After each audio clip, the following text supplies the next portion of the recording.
Moving to a new neighborhood is always an exciting prospect. A fresh start, new surroundings, and the chance to build connections with your neighbors. But what happens when that initial excitement turns into a terrifying ordeal? And this is the story of my experience with a neighbor who turned out to be a relentless stalker. It all started innocently enough. I had just moved into a quaint house in a quiet street, eager to settle in and establish a sense of belonging. My next-door neighbor, Mr. Johnson, seemed friendly and approachable. He greeted me with a warm smile, offering help if I ever needed anything. At first, his kindness was comforting, but little did I know that behind that smile, an obsession was brewing. It began subtly away from his porch whenever I came and went, his gaze lingering a little too long, as if studying my every move. I dismissed it as harmless, neighborly curiosity, attributing it to the excitement of having someone new in the neighborhood. But as time went on, Mr. Johnson's behavior became increasingly concerning. I would catch him watching me from his living room window whenever I stepped outside. His constant presence made me uneasy, and I felt as though I was constantly being observed, my privacy invaded.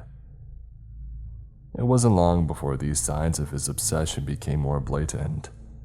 He started leaving gifts on my doorstep, a bouquet of flowers, a box of chocolates, even handwritten notes professing his admiration. Each gesture sent a chill down my spine as I realized the depth of his fixation. I eventually confronted Mr. Johnson, expressing my discomfort and asking him to respect my boundaries. He appeared contrite, apologizing profusely and assuring me that he would change his behavior. Naively, I wanted to believe him, hoping that his infatuation would dissipate over time. Unfortunately, my hopes were quickly shattered. His obsession had escalated, and it became apparent that he had no intention of relenting. He started following me whenever I left the house, keeping a disturbingly close proximity. I could feel his eyes burning into the back of my head, a constant reminder that I was never truly alone. The torment reached its peak one terrifying night. I had returned home from work to find a package on my doorstep. Inside was a collection of photographs, pictures of me taken without my knowledge or consent. The realization that he had been spying on me sent a surge of panic through me. I knew that I had to take immediate action to protect myself. I called the police, providing them with the evidence of his relentless stalking. Restraining orders were issued, but the threat still loomed heavily over my life. As sleepless nights followed, each day feeling like a battle against an unseen enemy. The anxiety took its toll on my well-being and sanity. The only solution that seemed viable was to move away after just moving to a new spot, to escape the clutches of this twisted obsession and regain a sense of peace.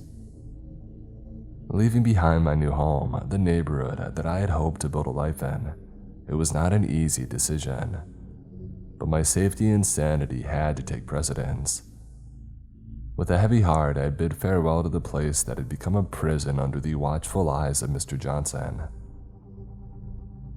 As I settled into my new home, a wave of relief had washed over me. The weight of his gaze no longer bore down upon me, and I began to rebuild my life, cautious but determined to regain a sense of normalcy. To this day, I still look over my shoulder in fear that I'll see the gaze of Mr. Johnson staring at me. On the 4th of July, as fireworks painted the night sky with bursts of color, I joined the community in celebrating the occasion at our local park. Families gathered on blankets, children ran around with sparklers, and laughter filled the air. Little did I know that this night of jubilation would turn into one of terrifying proportions. Before the fireworks show would start, I excused myself from the crowd and headed toward the park's restroom.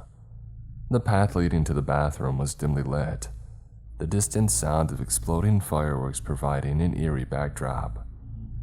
A flicker of unease crept up my spine, but I brushed it off as my overactive imagination. Upon making it to the bathroom, I stepped inside, grateful for the temporary respite from the bustling festivities. But my relief was shattered when I heard the door creak behind me. I turned and there stood a man, his features obscured by the shadows. An unsettling silence enveloped the small space. Panic surged through me. Instinctively, I tried to exit, but the man moved with a surprising speed, blocking my way out. My heart pounded in my chest as I searched for any means of defense. The bathroom suddenly felt like a trap, the walls closing in around me. Fear gripped me, fueling my desperate attempt to break free, but the man's intentions remained unclear, but I knew that I had to get out. As I prepared myself for a fight-or-flight response, a stroke of luck had intervened. A voice called out from outside the restroom. In that moment, a stranger's arrival became my saving grace. The man who had followed me recoiled at the unexpected interruption, his attentions momentarily derailed. Seizing the opportunity, I managed to slip past him, fueled by my surge of adrenaline. Breathless and trembling, I emerged from the restroom to find a concerned individual standing nearby. They had come to use the bathroom, unaware of the terror that had unfolded just moments before. With quivering words, I managed to explain the situation, my voice choked with a mix of fear and gratitude. The stranger, acting swiftly and sensing the urgency in my plea, stayed by my side as we made our way back to the crowded park. Their presence offered a sense of security. Throughout the rest of the evening, I remained vigilant, constantly scanning the crowd for any sign of the man who had trapped me. The once joyous celebration had turned into a maze of shadows and lingering fear. I tried reaching out to the authorities, but there wasn't much that they could do because there was no evidence and my description of the man wasn't much help either. The sun's golden rays danced upon the shimmering surface of the lake, enticing me to dive into its refreshing depths. The summer heat was relentless and a swim seemed like the perfect respite. Little did I know that my peaceful afternoon would soon take a treacherous turn. As I waded into the crystal clear water, a sense of serenity washed over me. The gentle lapping of the waves and the distant chirping of birds created a harmonious symphony that soothed my soul. I took a deep breath and I submerged myself, the coolness enveloping my body like a second skin. As I swam further from the shore, the blissful solitude was interrupted by a sudden roar. Startled, I instinctively turned towards the commotion and saw a speeding jet ski hurtling towards me. Panic surged through my veins as I tried to gauge the intentions of the rider. At first, I hoped it was just a reckless prankster looking to startle unsuspecting swimmers. But as the jet ski drew nearer, veering dangerously close to my position, doubt seeped into my mind. Was it a prank or something far more sinister? The rider's face remained somewhat hidden, making it difficult to discern their expression or intentions. My heart pounded in my chest as I desperately tried to navigate out of harm's way. With every stroke, I prayed that the jet ski would alter its course, granting me a narrow escape. The roar of the engine grew louder, the wake created by the jet ski threatening to engulf me. Fear consumed me as I struggled to make sense of what was happening. Was this a deliberate act, an attempt to harm me? Or was it a reckless individual oblivious to the danger that they posed? I continued swimming forward, my limbs working in overdrive to propel my body towards safety. Time seemed to stretch, each passing moment laden with uncertainty. I could almost feel the rush of air as the jet ski skimmed the water's surface, mere inches from my arm. As the jet ski sped past, the rider's laughter pierced through the air, echoing with an unsettling mix of amusement and malice. Exhausted and shaken, it was clear that this wasn't just an innocent prank, or if it was, they took it way too far. I reported the incident to the authorities, providing them what had happened and a description of the jet ski rider. However, the obscured face of the perpetrator remained at large, and their intentions and identity forever shrouded in uncertainty. I'm going to tell you the story of a terrifying old creep that had stalked me since I was 16 years old. I'm currently a 20-year-old female. So basically, to set the scene, I'm an average height, average size, 20-year-old female. I've been told I'm very approachable and perhaps too nice to strangers. I sometimes just don't have the heart to tell them to get away, and I definitely should. Obviously, I'm not going to give specific details, but I worked in a restaurant which was inside a bigger shopping center. My stalker, an old man named Eric, worked for the actual shopping center itself and not a store inside it like me. When I was 16 and first started my job, I was quite timid and awkward, and let anyone say pretty much anything to me. I didn't quite know what to say when older customers and other employees would make inappropriate comments to me. I would simply just laugh off whatever people would say or not respond. In my 16-year-old mind, this was a lot easier to handle. I had one other friend at my job who was my age, and her name was Jessica. Jessica had worked there for a lot longer than I had, and one day she asked me if I had heard of this guy who worked in the shopping center called Eric. Jessica described Eric as very strange. She didn't describe him as frightening or unsettling, or even someone to be afraid of, just as a very eccentric man. Really, she and other employees would laugh at his odd sayings and awkward behavior. Jessica has also told me that Eric had brought her a present on Valentine's Day: chocolate. Many would think this was friendly behavior or harmless flirting, if he wasn't a 50-something-year-old man bringing chocolates to a 16-year-old girl he barely knows. I began to see for myself that Eric wasn't just an innocent old man with a slight crush. He had other intentions. The first time I remember Eric approaching me was when I was filling up a machine near the entrance of my work. The machine was out of the view of all of the employees, and the restaurant was empty. So this was pretty much the perfect time for a creep to approach without being seen. Eric wasn't supposed to enter my place of work when he was working at the shopping center, so he had deliberately gone out of his way to come and speak to me. To describe his appearance, he was your typical creepy old loner. He was gaunt, had gray hair with bald patches, and had beady little eyes which he never averted from yours, and I can't get him out of my head till this day. Eric must have sneaked up on me, as I looked up and he was standing right next to me, a little too close, and I could feel his breath on my cheek.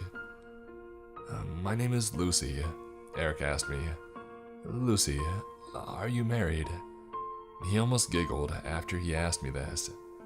He had a smirk on his face which made me feel as if he was trying to pretend that he thought I was older than I was, and at 16, I looked 16.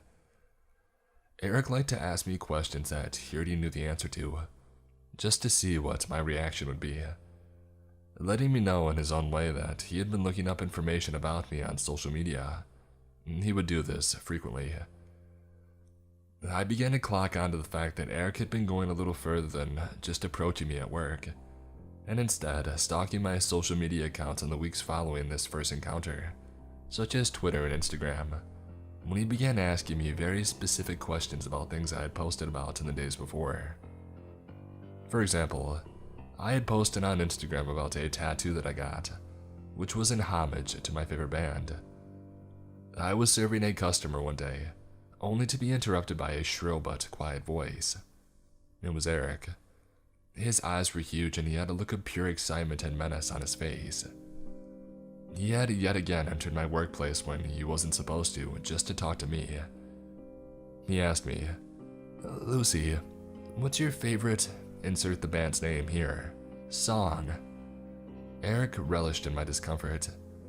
You could see by my reaction that I was clocking on the fact that he had been viewing my personal social media, and the thought of that made my blood run cold. I felt disgusting and violated. The tattoo that I had gotten was covered by my work uniform, so the only way you could have seen it was by going through my Instagram page. This creeped me out majorly. But somehow, I just forced myself to forget all about it and I carried on working.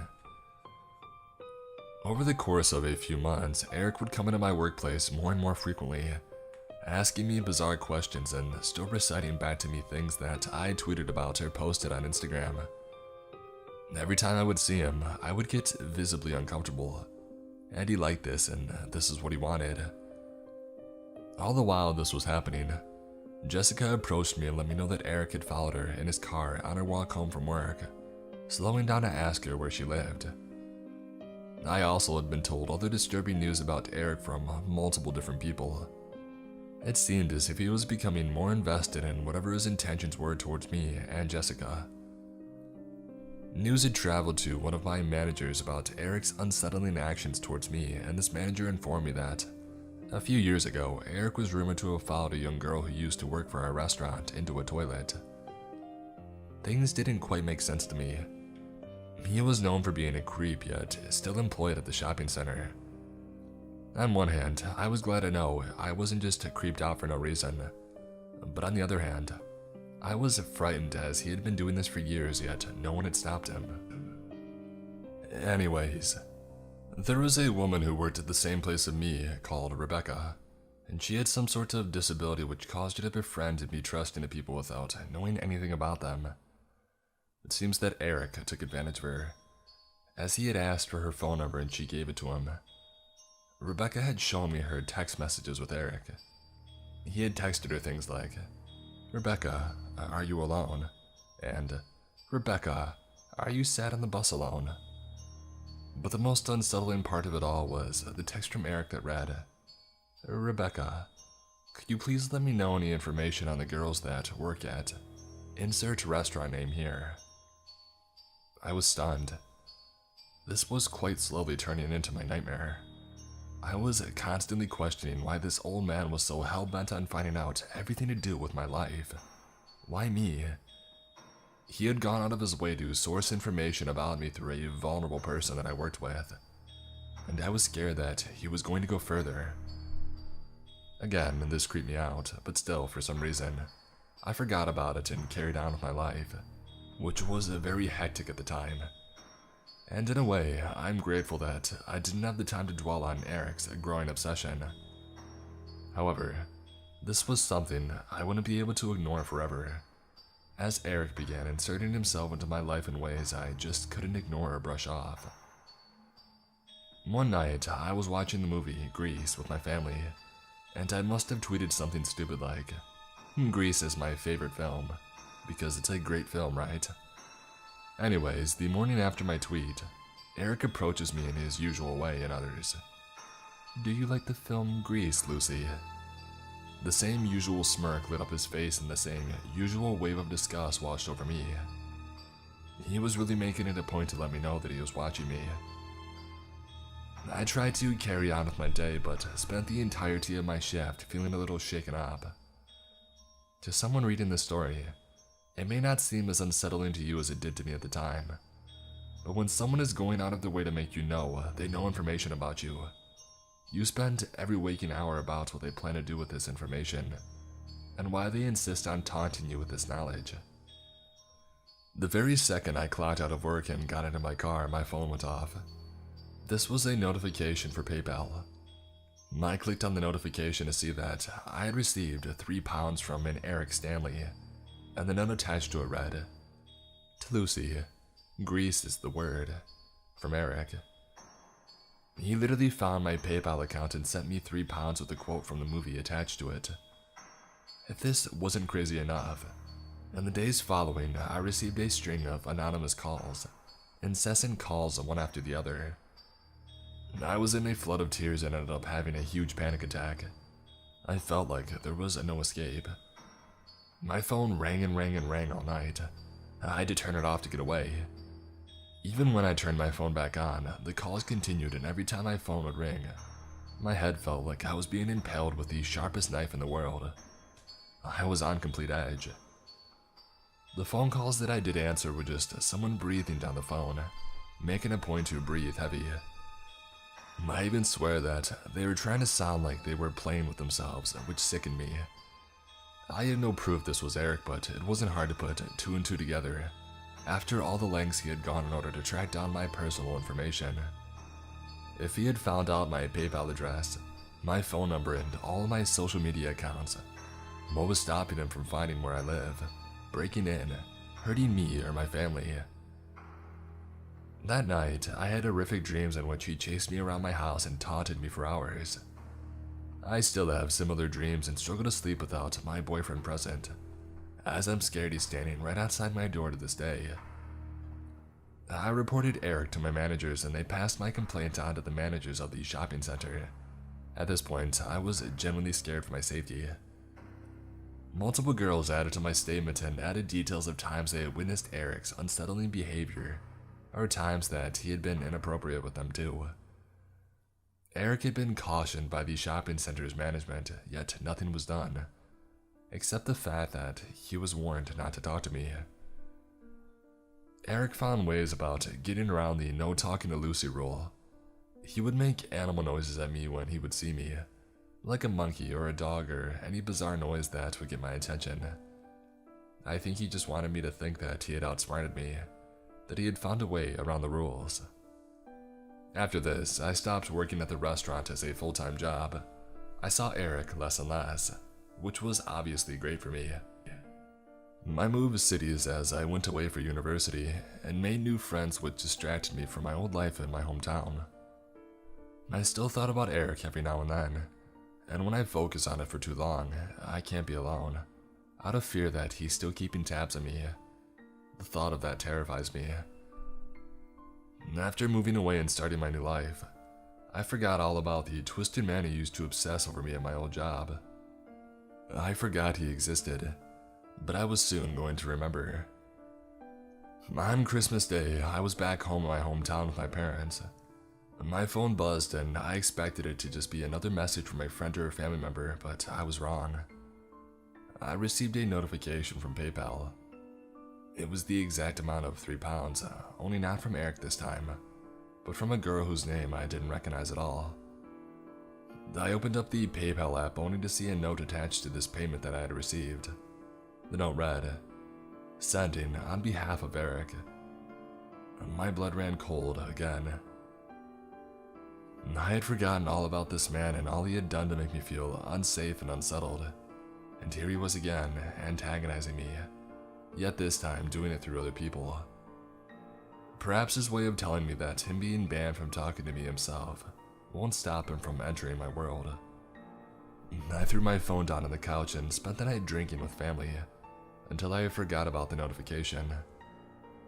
I probably should have told somebody about it, but I just wanted to do as much as I could to block him out. I didn't want him to control me anymore, and since I hadn't seen or heard anything from him, I wanted it to stay that way. I think Eric still works at that shopping center and lives local to me. I avoid my old workplace so I don't have to see him, and he doesn't have to see me. So, to the creepy, beady-eyed freak that made me live in fear, let's not meet again.